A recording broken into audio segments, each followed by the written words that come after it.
Games have come so far from their nearly impossible beginnings, with small dots coming from the hearts of likely very bored engineers, to a one-to-one scale replica of the Earth, fully traversable, all in barely over half a century. It's no surprise that so many people flock to this form of media. I mean, there is literally something for everybody out there. Whether it's kids delivering pizzas in Roblox, my grandmother and her extraordinary love for solitaire, the ongoing growth of competitive shooters, or the sprawling worlds of RPGs, the word immersion has seemingly become synonymous with games in their own right, and this medium has given and continues to give so much to the world. Look at this skyline. I'm flying over a mountain passage near Emerald Lake in Alberta, something I could never have even dreamed of doing beforehand.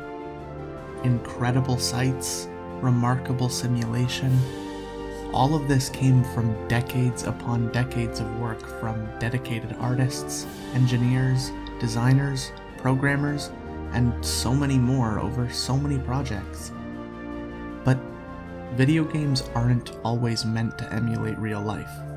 They're designed as an escape from it. Some choose to do this through fantasy team building, competitive online esports, and my personal favorite of these three arbitrary examples I just came up with that barely represent any reasonable amount of what's out there, games that tell stories. Beyond being able to tell visual stories without intense Hollywood budgets, games have this incredible ability to invoke empathy from its players simply by putting them in control. No, this isn't an easy thing to do, obviously, but so often are we able to be lost in worlds created by artists because we align with its characters. We gain a genuine need for exploration. We want to see what's on the other side of the mountain. The problem with video games creating this empathy, however, is that movies and TV shows and books and comics and so many other things have been doing it for way longer than video games have been around. And so comes the obvious answer: choice.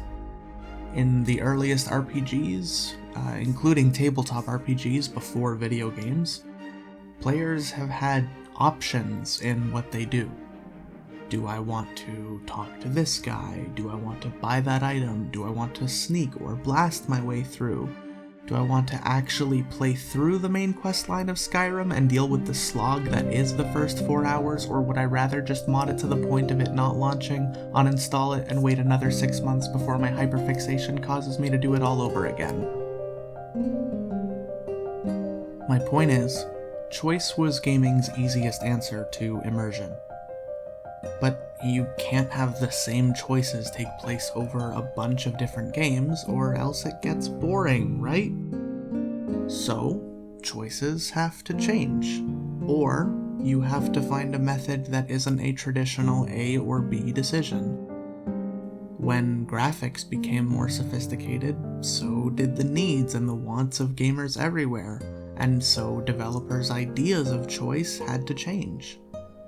I should make it clear, I'm specifically referring to games with linear storytelling. There are plenty of games without stories, non-linear tales, games like Rogue and its titular genre. But for linear games where stories are designed to reach a beginning to an end, things had to change in order to keep people engaged, to keep people excited. And while a great many developers have succeeded, it's all too common to see a developer fail. And this dichotomy of success and failure occasionally can lead to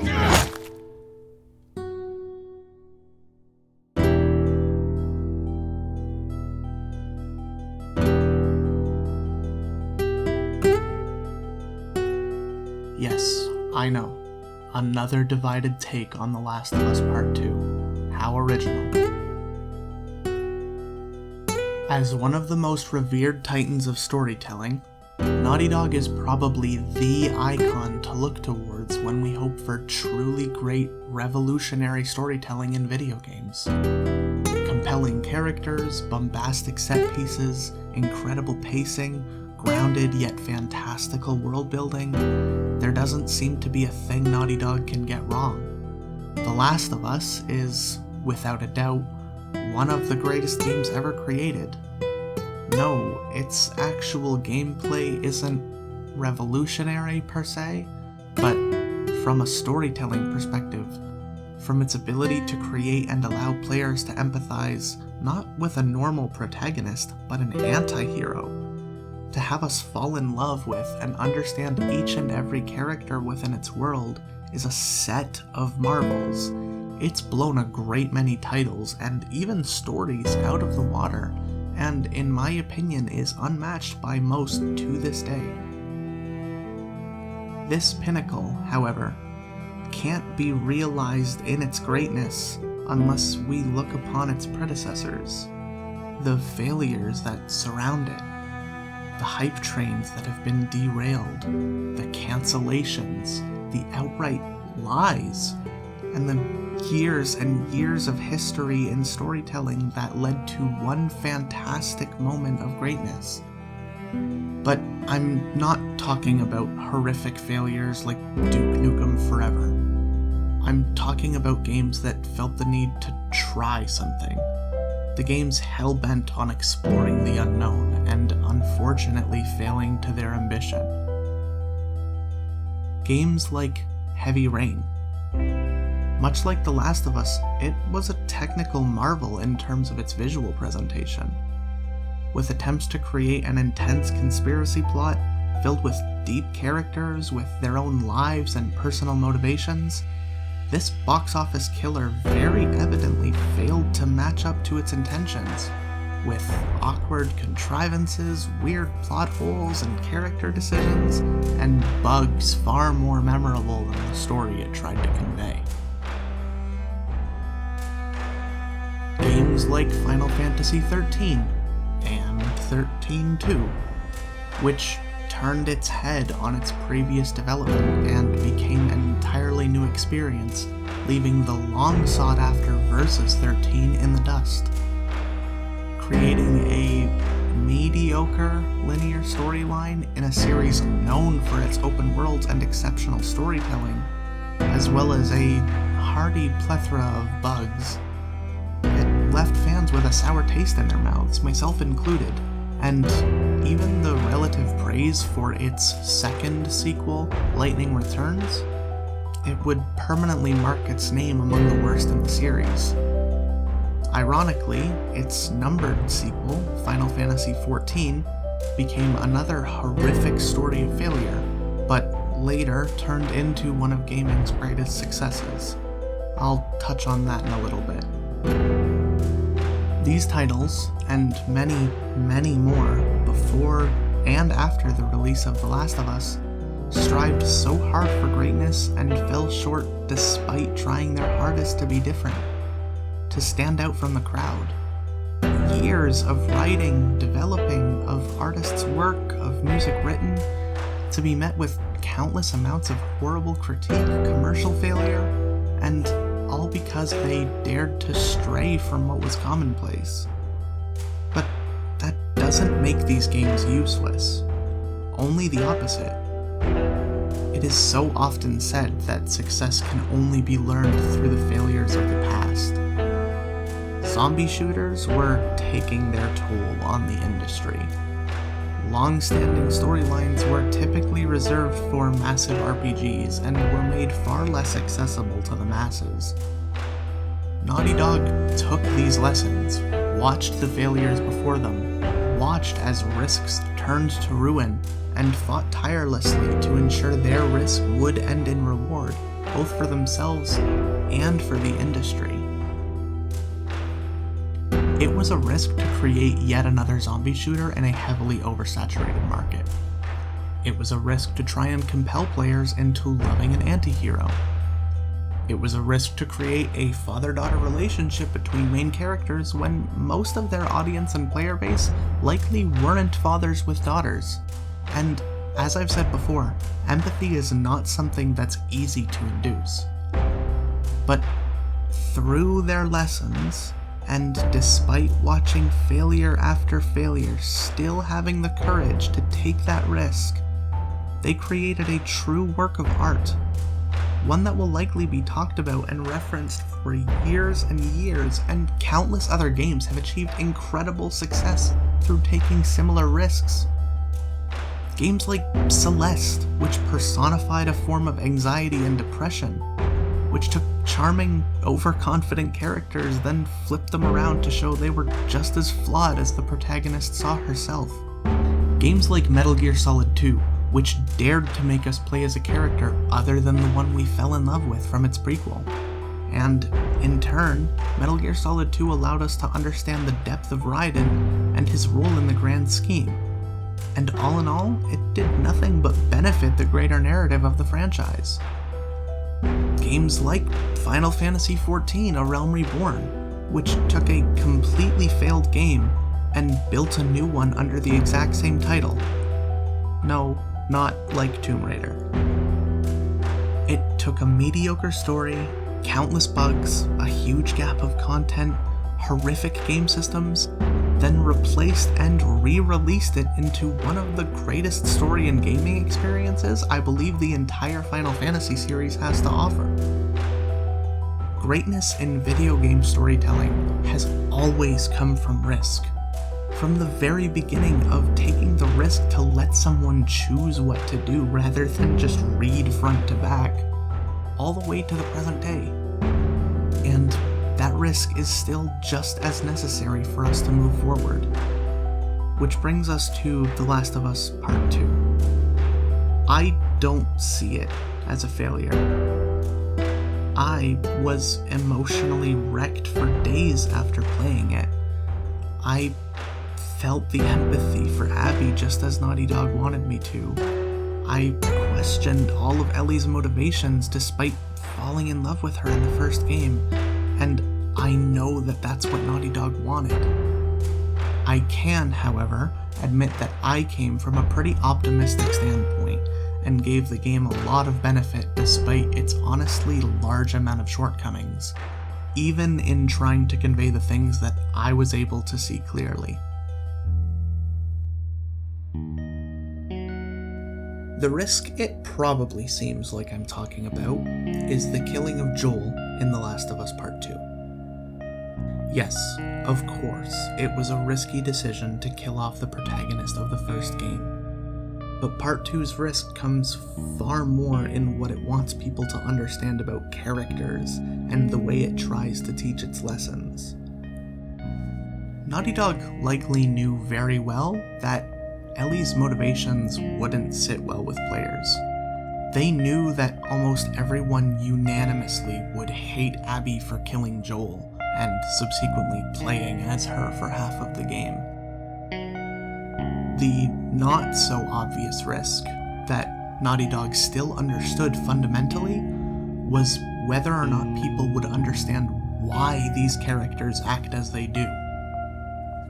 When you have an empathetic villain, or even an anti-hero, you understand that person isn't doing what is considered right or just. Very often, in video games, the villain is depicted as the person against your goals. But Naughty Dog wanted to show the possibility that someone you care about could be evil, that someone you hate could be doing good. To show that characters and people in general are far deeper than what most would consider on a regular basis. There is actually a word for this consciousness, the word sonder. It's the realization that another person's life is just as vivid and complex as your own. Both Ellie and Abby have their own very complex personal lives, motivations, and understanding of the world that they're in. Abby was brought up with friends and a community, and worked hard to ensure the long-lasting survival of as many people as she could. Ellie was brought up almost entirely alone through intense trauma and her formative years being filled with fighting, fear, and loss. This dichotomy between characters very much indicates that they may not be processing the world and what they should do in it the same way you or I would. And it was a risk for Naughty Dog to believe that we could be empathetic with such a notion, especially to be turned against the girl we all literally grew to love in the first game. There are many factors as to why Naughty Dog's attempt at conveying this didn't work out how they wanted it to. From things as stupid as people literally not playing the game when they couldn't play as Ellie anymore, to the infamous ludonarrative dissonance we all love talking about, to poor in-game decision-making. But surprisingly, this isn't another critique of The Last of Us Part 2. For those, I would highly recommend the videos produced by people like Luke Stephens, Nakey Jakey, and The Closer Look, as they'll all go into much farther depth than this video will. Rather, I want to look at this game as another necessary step forward in video game storytelling. There are people like me who genuinely adored playing through the game. They loved what Naughty Dog had to say, and despite its flaws, would even recommend it to others. And of course, there are people who can't stand it, people who recognize the flaws above the good, and fall privy to Naughty Dog's shortcomings in their attempt. But regardless, now Naughty Dog can learn. They can see what they've done wrong, what went wrong in their process, what can be improved for whatever PlayStation 5 titles are to come. And not only Naughty Dog, but countless other companies. Rockstar Games can learn from the monotony of Red Dead Redemption 2. Valve can learn to put not trading card games out a little more often. Bungie can learn not to sign with Tencent but somehow more corrupt. And countless other game writers and producers can know that it is possible to make something that truly forces the player to think about the decisions of characters and people, and whether or not the good are truly good. The Last of Us Part 2 is just as important as The Last of Us, even if it wasn't received nearly as well. Games will continue to piss us off and make us cry and overwhelm us and move the industry forward, but they will always need to change, and no matter what, game developers will always continue finding something to fight for. No matter what, I'm never going to be able to change anyone's mind on whether or not they liked The Last of Us Part 2 or any of the games that I mentioned, and honestly, that's not my intention. Too often, I see people write games off as a waste because they don't like them, or don't agree with their decisions, or any number of reasons, but every single game truly does work towards a better future in gaming, in storytelling, and in our community as a whole. People get to learn, people get to have discussions, people like me can somehow be motivated to work on another video. I'm coming from a place of bias. Part 2 broke my heart in the best way possible, and I could only wish that everyone would have been able to get that same feeling. But the truth is, the foundation just wasn't there for universal acclaim. But maybe it will be, and maybe it will be really soon. We know that the industry is going to benefit from The Last of Us Part 2's release. All that's left is to keep living, keep playing, and keep experiencing all these incredibly hardworking developers have to offer. Thank you so much for watching. If you're interested in more way too positive video essays, please consider subscribing and maybe check out some of my other videos. Thank you to everyone who supported my work so far, and to everyone who will continue to. Bye.